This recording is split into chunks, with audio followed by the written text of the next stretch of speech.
Hey guys, Hairless Bear here. I wanted to make a video on how to install and set up Rallysimfans version of Richard Burns Rally in September 2024. Just as a disclaimer, this video is mainly going to cover the software side. I use a single 1440p monitor and an Xbox controller, so I'm not going to be talking about how to set up any sim rig hardware or VR or triple monitors. So just get that out of the way. I'm mainly going to be focusing on the download and installation procedure of the software, as well as later, towards the end of the video, talking about how to set up co-driver mods and pacenote mods, because the default is pretty lacking in that area. So this is going to be mainly targeted towards folks who have some experience playing rally games already. So say you have a lot of hours in, Dirt Rally 2 or EA Sports WRC. You've ran a lot of clubs and maybe you have a good amount of time with the cars, and you find yourself wanting something more, like a little bit more realistic experience, or you're just a fan of rally in general, and you want a more raw, authentic physics experience as well as rally structure, then Rallysimfans is going to be for you. So to start off with, go to Rallysimfans.hu and go to the download page here. There's also some written tutorials on here about installing RSF for the first time, so you can have a read through there. It's kind of a two-part system here.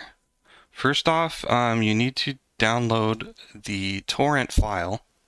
So most of the actual content is going to be in this torrent. If you're not familiar with the BitTorrent protocol or how to download torrents, I'm not really going to cover that. Luppis also made a video tutorial that I believe goes more into detail about the torrenting. There's also a torrent install guide here. But yeah, you'll need to download this .torrent file.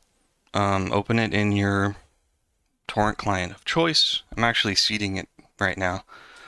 And so you'll need to download all the files there before you can proceed with the installation. It's full of 7-zip archives. Don't extract any of those files manually yourself. Just let the torrent complete 100%. Make sure all the files are downloaded. After that is complete, then you'll need to download the Rallysimfans installer. There's also a written install guide here, which I think came out in like 2021, so I'm not sure if it's outdated or anything. So I just installed that, or downloaded that, and we'll open this up. This may throw a Windows Smart Screen thing saying it's an unknown source. That's fine, just run it anyway. We're going to do language English. And this latest installer came out on June 16, 2024. It's not compatible with some of the older plugins. I've never used those. I just used Rallysimfans because I'm relatively new to this. Only did it in the past year or two. Make sure you do not install it in any of these system folders, like program files, any of your user account folders on Windows. I have it installed on my D drive on a separate dedicated games SSD. I recommend doing that, or having it. Make sure you have a separate folder that's away from all your system files. And I'm assuming this is a new installation for you, so you won't already have the apps and everything. We have some patch notes if you're interested further down. Next, so yeah, as you can see here, I have it I have my main installation at here on my D drive. So this is where the installer is going to actually install the full game. You have keep in mind that torrent file is going to be about 27 gigs download. When all is said and done and everything is extracted and installed, I just checked on my drive, it's about 160 gigabytes for the entire folder. That's with all the cars and mods and liveries and stuff I've used. So just keep that in mind. Make sure you have enough disk space before starting this. Here we have the location of the torrent files that you just downloaded. So this, you will select the location of the RSF Installer files. This is that folder full of 7-zip files that you downloaded from the torrent. And yeah, as you can see, make sure the download is 100% complete before proceeding. So next, you can see that the option to update is grayed out because it's not yet installed.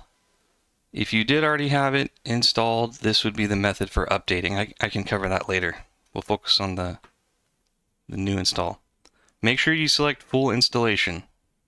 You want all the content, all the cars, mods, everything to be able to participate fully in all of the online rallies. So keep that on full. For the server to download from, I would just keep it on the first one here. This can be a little bit slow if you are updating, like right after a new update comes out. But I've always kept it here and never had issues downloading. Okay, and these are the options of the actual install, the content. Start with full installation. You have the base game, the pacenote plugin, default. I also check various co-driver mods for the pacenote plugin. This isn't really relevant because you're probably going to be replacing it with a custom co-driver anyway, but in case you need to revert to the default or something. Audio update is going to have just game sounds. Fmod audio banks is going to be the modified car engine sounds. This is really important for the better sounding cars. Gauger plugin has some HUD options you can customize. On-screen countdown is good. Sample cars. Here we have all the maps. There's over like 750 stages in the game right now, so you want all of those. And then at the end we have a couple test maps and offline maps. I download those anyway just because you can mess around with them offline. These are not going to be eligible for online rallies. So as you can see, this full selection is going to take 126 gigs of disk space, so make sure you have that. We want the original English, Robert Reed, co-driver. Now we have some additional stuff. RBR HUD is very good. We want that. You can put some live 3D dashboard gauges, damage HUD. That's important. I use all of that. VR, I've never installed this. I've never used VR. I've never used triple monitors, so I can't offer any help with that. Director's Cut plugin is a relatively new mod for replay cameras, for making more cinematic stuff from replays. So yeah, I recommend that. Here, you absolutely want all of these. The silent bump stops mod is very important. The damper bump stops by default shatter a lot, make a lot of noise. It's really distracting. So definitely want, I don't know why they don't have that on by default, to be honest. But you want all of these, texture updates, broken windshields, etc., etc. Preview images, you want all that. Yeah, you want that. I'm using a 1440p monitor, so I want to adjust that to 1440. Run times, you probably don't need all of these, but just to be safe, download those too. Dbox, I don't know what that is, so I don't use that. You don't need a game desktop shortcut, but definitely want a shortcut for the Rallysimfans launcher. That's what you're going to use to launch the game. Next, okay, review our choices and install. So now it's checking the files that we torrented in the RSF installer files. And then it will download the remaining files needed from their server.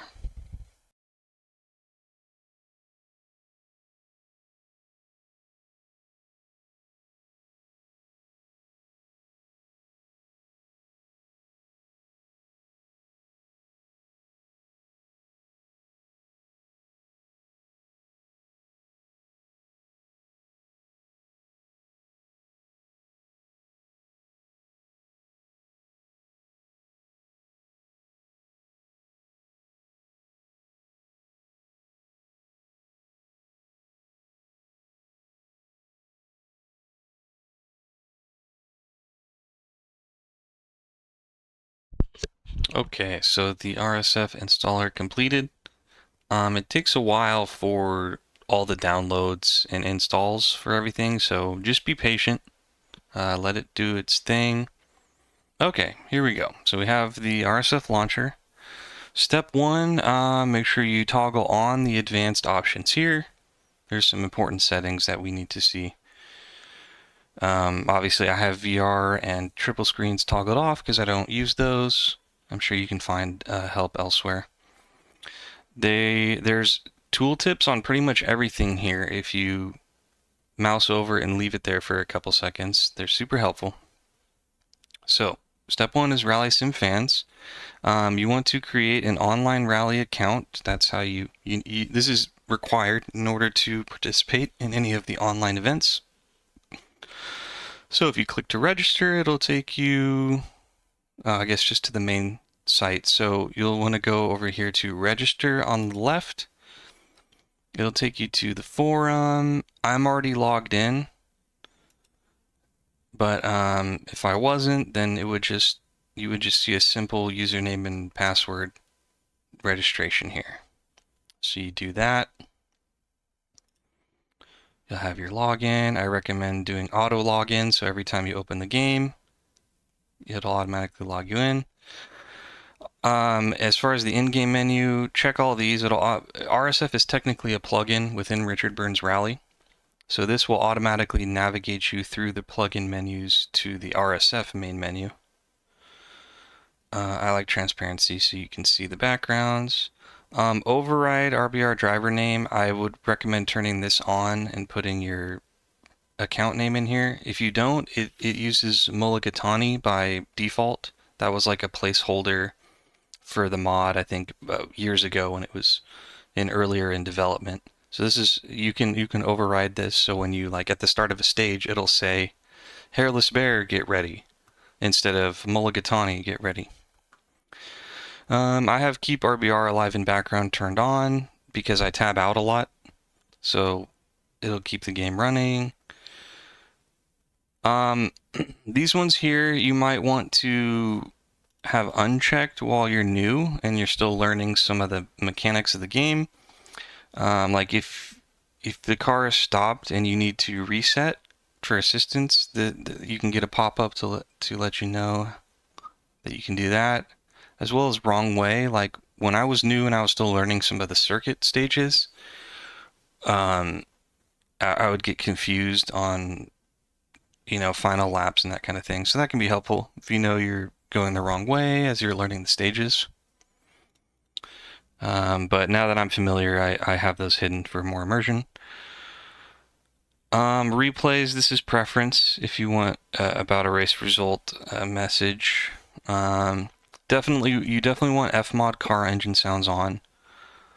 Rally radio is like a built-in media player or something. I don't use that. I use external apps.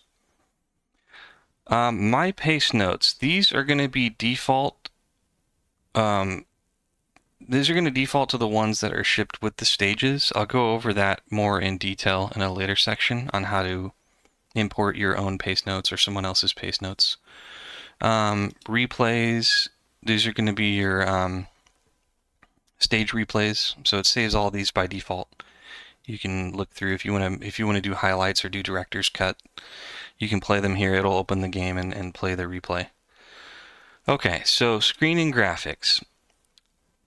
These settings are pretty important. I have a single 1440p monitor, so I have that set there. Full screen mode. You have a couple options here. I prefer normal. I tried out DirectX 9 because it says here DirectX full screen improves FPS, but desktop switching only works when Vulkan support is enabled. The issue is that when you tab out with DirectX 9 full screen plus Vulkan, the Windows key didn't work. So it's slightly more resource intensive using normal, but I think it just works a little bit better if you're tabbing out a lot. Graphics mode. If you're doing VR, you have to use normal, which is the original DirectX 9. But since I'm not, and I'm using SimHub, I use Vulkan plus SimHub. If you don't have the plus SimHub and you're using overlays on your actual screen, you won't be able to see the overlays. So otherwise, you can just use regular Vulkan. DX11 and DX12, you shouldn't really have any reason for using those in 2024. That's mainly for compatibility with really old graphics cards like GTX 600 and whatnot. So any modern graphics card, you really should be using Vulkan. Obviously, unless you're using VR, you have to use the normal mode. Anti-aliasing, I have that on max. I'm using an RTX 4070. It can run it at 120 FPS just fine. So if your PC can handle it, max this out. Sample rate shading times 8. Vulkan version 1.3, obviously, because we're using a modern graphics card. Which monitor you want it to display on? Default, have it on my primary screenshot format. I have VSync disabled because I have G-Sync and VSync enabled in my NVIDIA driver. So I have that disabled in game. Head tracking, if you have compatible hardware for that. You can show the FPS counter if you want to see it while you're configuring things. Okay, so graphic settings, you have settings for while you're racing and in the replay. So you can have some lower settings during the race for more performance, and you can have some higher settings in the replay to make nicer looking replays. Render quality should pretty much always be high. That's your texture resolution, texture quality. BTB render quality. So BTB is Bob's Track Builder. It's an older framework for creating tracks. That should also be on high. Particle quality is super resource intensive. Like, you'll get terrible lag with particles. So definitely want that off during racing. You can't really see it from cockpit view anyway. That's going to be like your dust clouds, right? That sort of thing in gravel dust clouds. Cubic environment maps, can't really see those, so I just have those off. And also shadows off during racing because you can't see them and it's just a hit to the FPS. I was messing around with particle qualities in replays, and even on low, they really kill the FPS. So if you're doing, I don't know, I don't really mess with replays or record anything, so I just have it off anyway. But the few times that I was looking at replays, the particle qualities, like if you're coming around a corner and it kicks up a dust cloud right in the middle of the, like in front of the camera, it just tanks the FPS. So I have that off. But shadows you can have on, obviously. VR and triples I have turned off. Okay, so cockpit and dashboard settings, I have it on metric. On-screen visual steering wheel rotation. So if you have the wheel turned on, like in your cockpit view or in the replay, this will be how it looks, like what the max rotation of the wheel will appear to be in game. You can set this to whatever. I have it turned off, so this doesn't really matter for me. This setting right here, race camera, will override the default camera setting when you first load into a stage. If you have it on default, it's going to vary by car, depending on how the car is programmed. So I have it forced into internal. And I also have it disable shaking in an internal camera view. I don't like to see the car's body shake. This is preference. I kind of have like a dashboard style camera that I like to be completely fixed. So that's preference. This is a very important setting. You want to make sure you set it up correct, mathematically correct from the get-go. Overriding the cockpit FOV. So you want to use this FOV calculator right here, Dynex86, and you need to put in the aspect ratio of your monitor, screen size, the distance of your eyes, from your eyes to the surface of the screen, whether you have a single screen or triple screens, if it's curved, the radius of the curve, the bezel thickness for your triple screens. You put that all in, and it will spit out a value here for Richard Burns Rally. This will, and this is assuming that your camera position in game is like where I'll get into camera position a little bit later. Once we get through this, I'll talk about some in-game settings, but assuming that your camera position in game is where the driver's head would be, this is the mathematically correct field of view to simulate how it would look in the car if you were actually in the car. This is very important for the perspective of a corner's tightness, as well as perceiving the width of the car and how to place it on the road. So very, very important to set this mathematically from the get-go, because you want to adjust to it. You don't want it to be wrong and get used to the wrong way and then try to fix it later. It's more difficult to adjust.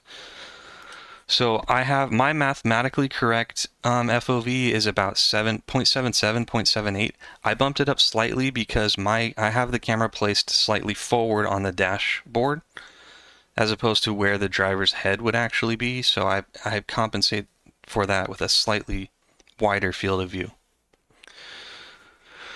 Now we have some like HUD settings, cockpit style.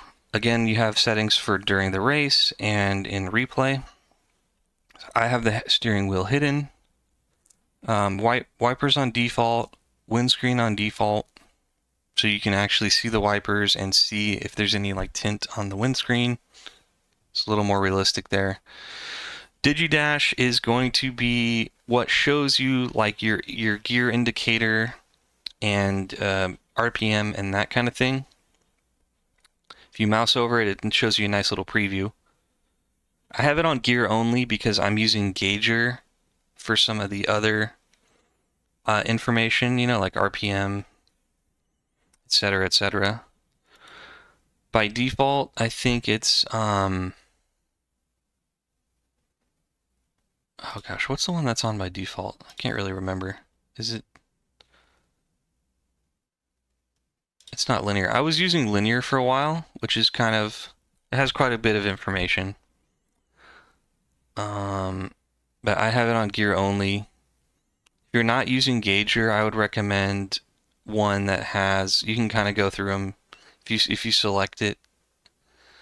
And is it full tight? Yeah, this one I think is default.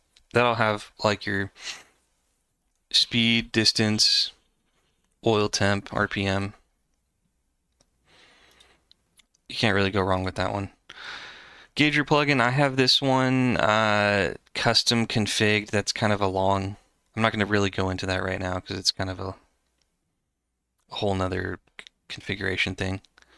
RBR HUD you definitely want to show. This is going to be your live dashboard gauges. Damage HUD, I have it on BeamMG, which is the simpler one. Full and full V2 are very finely detailed. I think it's kind of hard to see, but if you like that, then that's fine. Tire HUD is going to be at the beginning of a stage. It'll show you your tire wear. I have the race clock hidden because I have it showing in the Gauger plugin. That's going to be on by default. Warning icons for like engine damage and whatnot. I have those auto hidden so they're not always there. And then you can have it different in 2D and VR if you're doing that. Controls, so this is going to be more specific to Xbox One controller, which I'm using. If you're using a wheel, this is going to be quite a bit different because I have force feedback disabled. I have steering wheel settings disabled. You may need to invert some of these depending on how your hardware works. Split Xbox gamepad triggers. If you are using an Xbox gamepad, you do need to enable this because by default the triggers are two directions on the same axis, so you can't actually left foot brake. So you need to do that to make the left trigger its own axis from the right trigger, so you can actually left foot brake correctly. Automatic gearbox off, obviously. 3, 2, 1 countdown paused. So this is when you load into a stage, it won't start counting down immediately. You can sit at the start line until you hit the handbrake, which is great. Parallel controller input rate is going to improve the performance of input recognition. So you want that on if you're using a gamepad. Prevent repeated shift events. This is actually pretty important. Sometimes it can double register like a downshift or an upshift. I was having issues with that until I turned this on 150 milliseconds. So any double shifts within 150 milliseconds will be filtered out. Auto hide mouse pointer is important, like if you're editing the camera or the pacenotes in game, it'll hide the mouse pointer after a few seconds. Freeze frame mode, I have this disabled. I just use the regular pause. I was having issues with just how this worked and whatnot. It wasn't really freezing the frame correctly, so I have this disabled and just do a regular pause if I need to change something. Tips and docs. Yeah, here you can mouse over anything to see tooltips. If you're having issues with crashes, add the game executable and the RSF folder where you installed everything. Add it as an exception to your antivirus. We have the credits of all the creators here. Okay, now under advanced, my cars. This is gonna be a list of all the cars you downloaded. So this isn't all going to be here until you basically select a car for the first time in the game. A lot of stuff is sort of downloaded on demand the first time you use this, so this may not be fully populated. But this is where you can customize some stuff about individual cars. You can preview the skin. You can import skins if you like. For instance, here I have another skin for the Group A Impreza. You can also override individual engine sounds. Like this engine sound is quite a bit louder, the Fmod sound, compared to other cars. I have that dialed down to 60%. If you want to make individual force feedback adjustments as well, you can just car-specific stuff that's different than the regular general settings. And for telemetry, so I use SimHub. So I have the UDP telemetry enabled. Just use the default settings here, and it'll send everything to SimHub. If you do use SimHub, you'll just need to select RBR and select the specific UDP telemetry for NGP, which is the next generation physics engine that this uses. And that will send everything, tire info, the map, etc., etc. So, and then any changes you make throughout here, make sure you click this green Apply Changes button before you continue. This will save all of your launcher settings. Okay, so now I think it's time to actually launch the game and start looking at the in-game settings.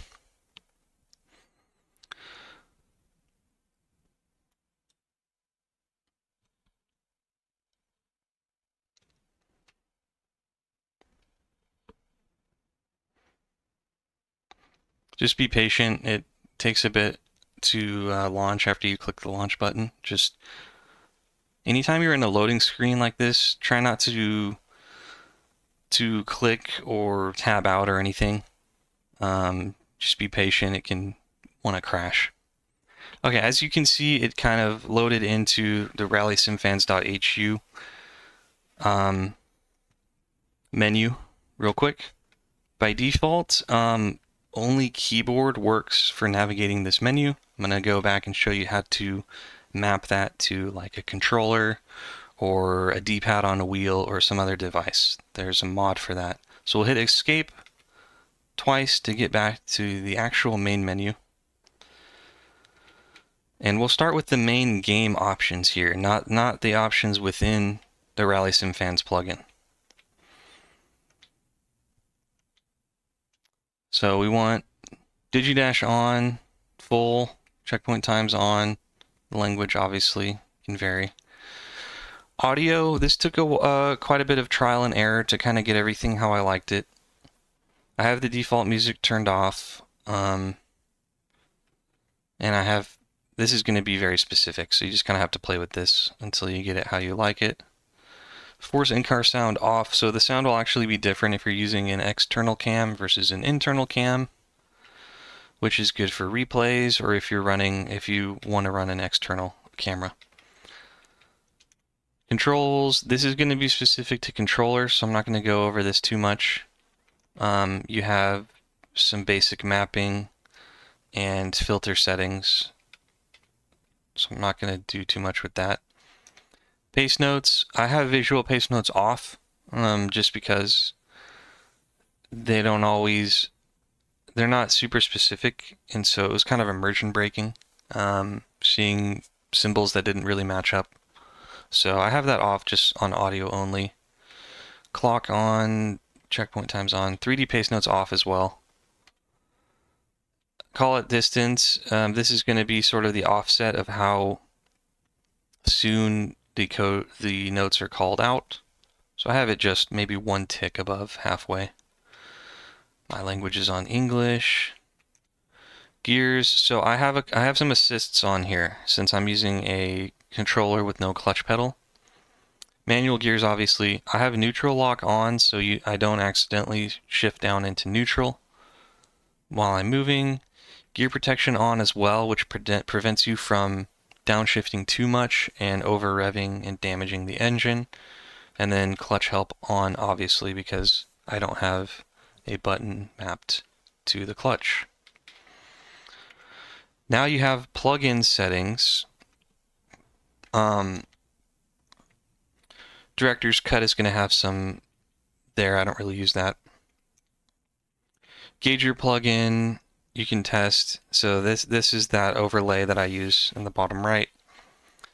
You can edit some settings here, but mostly edit that directly through the config file. There's some tool tips, and if you want to read about that in the launcher. What else do we have?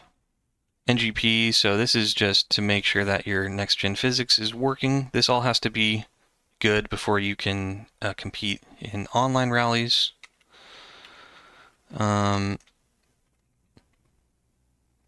Pace note, yeah, that's fine just to see that it's working. Okay, RBR controls. This is what allows you to map custom keybinds. So joy key enabled is basically what you want to custom mapping. Here I have up, down, left, and right mapped to my D-pad.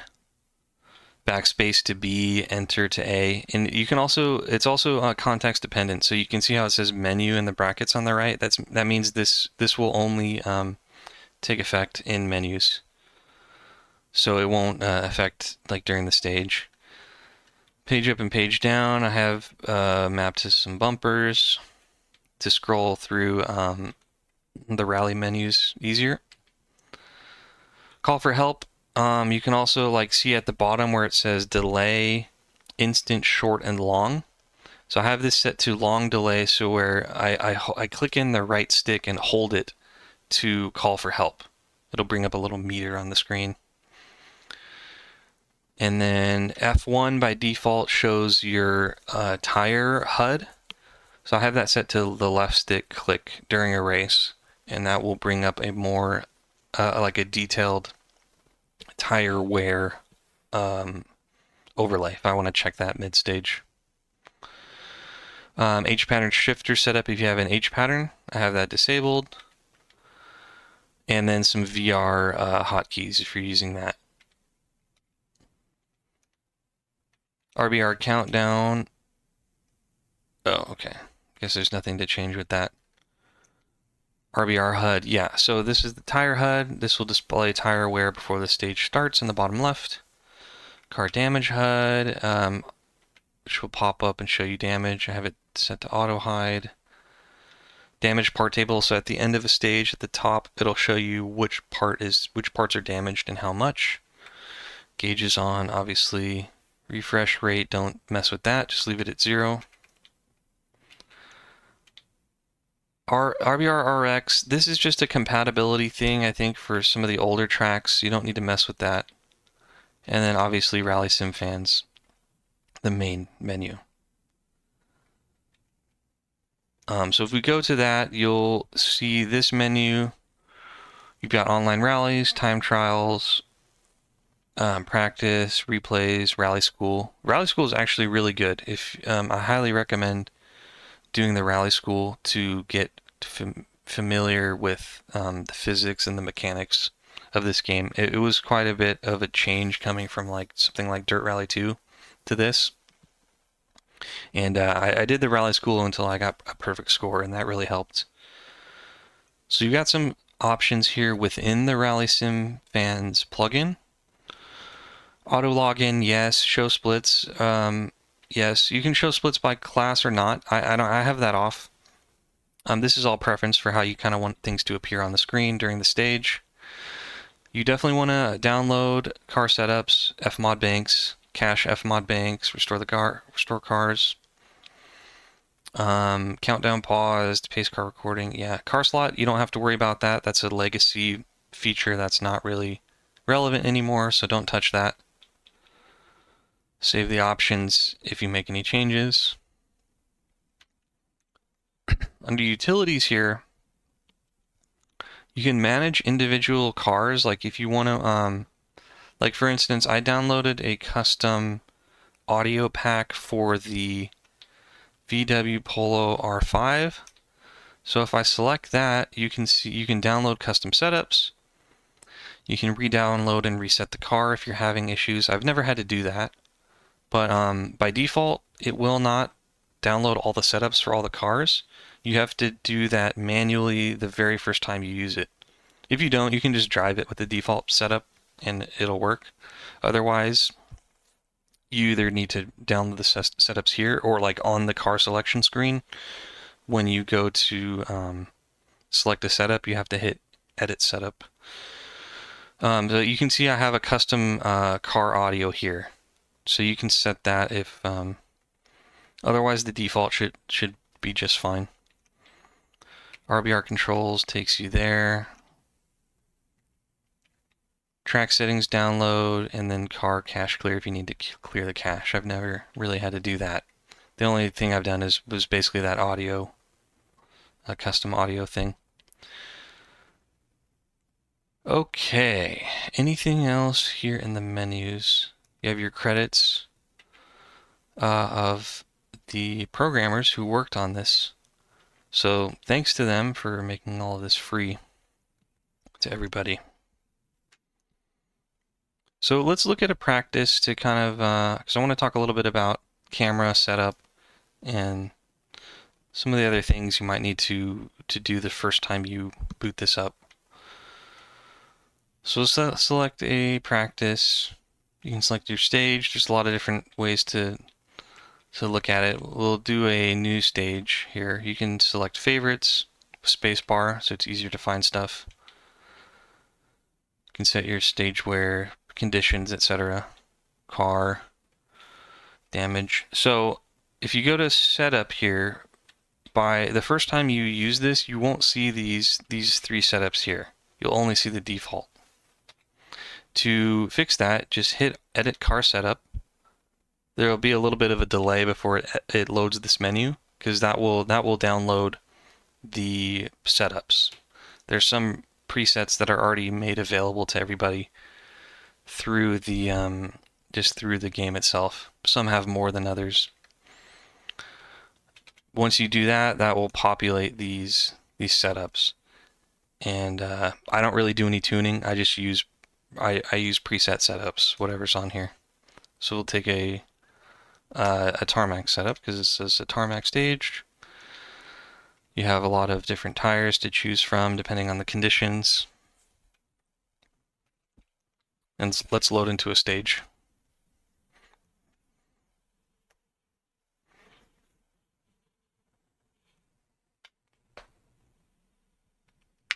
Okay, yeah, you can see here where it says, here, let's better get ready because we updated that tire indicator in the bottom left. And we're sitting here at the start line because I had countdown paused. Okay, so if you double right click the mouse on the screen, that will bring up the camera editor overlay. You can see it's set to cam internal because I have that overridden in the launcher. Show car exterior should generally be off, but this can vary depending on the car and the skin that you're using. Some skins will not display correctly unless this is turned on. But you can see it sort of adds sort of an extra layer of exterior. I generally don't turn that on unless I need to for the skin to display correctly. FOV, you can see it's manually set to what we specified in the launcher. Near is basically how much it will render around the camera's position. So you can see that as we scale that up, it's rendering less and less. You want this to be as high. I actually don't really worry about it because it doesn't affect my performance too much. But if you really want to get max FPS, you'll have this as high as you can while still being able to see everything in your current camera view. So just leave that at 0.15. Now we have the actual camera position and orientation settings. So this top row is position. This is going to be the actual like where the camera is on the X, Y, and Z axis. Target is going to be the way that it's facing. So that position is going to be this value is going to be where the camera is looking. So you can see that it basically tilts it from left to right along each of the axes. So I generally line this up with the steering column. Like I said, I use kind of a dashboard setup, but you can move it back and forth, whatever, however you prefer to your liking with your setup. So get that back where I have it. Make sure you save it. On the dash tab, this is going to be the position of your DigiDash, which is this part right here. I'm just using for the gear only. The easy way to move that is holding control and using the arrow keys. So you don't need to use this menu. Just hold control and arrow keys. That'll move the DigiDash around.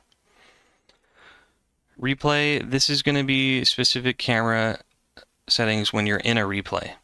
So you can choose to mute the pacenotes in the replay or not, or show the HUD or not when you're in a replay. Alright, so when it comes to custom co-drivers and pacenotes, you want to start with the co-driver mod. And for that, I am using Janne Lahanen's Janne Mod V3, which is in public test. I'll leave a link to his video in the description. And in his description of this video, you'll want to go to this download link and bring that up here. You'll want to download this folder. It's in English or Finnish. So I downloaded English. And then there are a number of different scales you can use. Descriptive or numeric, and then different styles. There's an explanation for different versions on which system they use, as well as an install guide. I'm using English Numeric C, which has goes from like hairpin 1 square to 3, 4, 5, 6. There's also a guide to changing specific notes because there's some sort of alternate things you can switch out in terms of the audio files. But essentially, these audio and plugin folders will go into your main RSF install folder. So this is the root install folder of my RSF RBR installations. You can see that there's an audio folder here and plugins. So when you copy these folders into here, you'll override the all of the files in the audio and plugins, and that will replace the necessary files.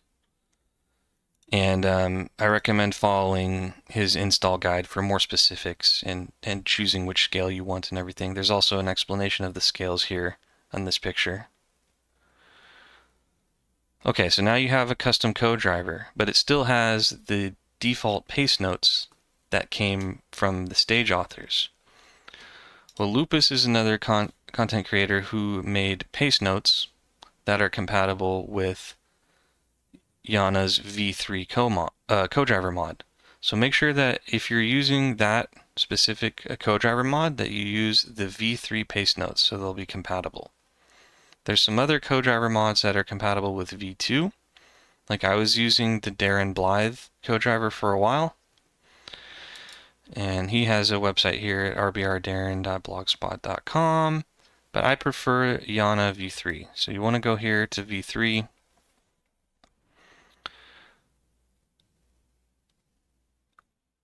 Well, actually, this is just telling you which co-driver mods are compatible. But to get the pacenotes themselves, you'll go here, download my pacenote packs, and I'll leave the link for this in the description as well. Take you to Dropbox. Make sure you select V3 if that's what you're using. Download that. All pacenotes is going to be everything he's released up to this point. So if this is a fresh install for you, that's what you'll want. Update packs is just going to be as he releases updates to new stages or updates to existing stages.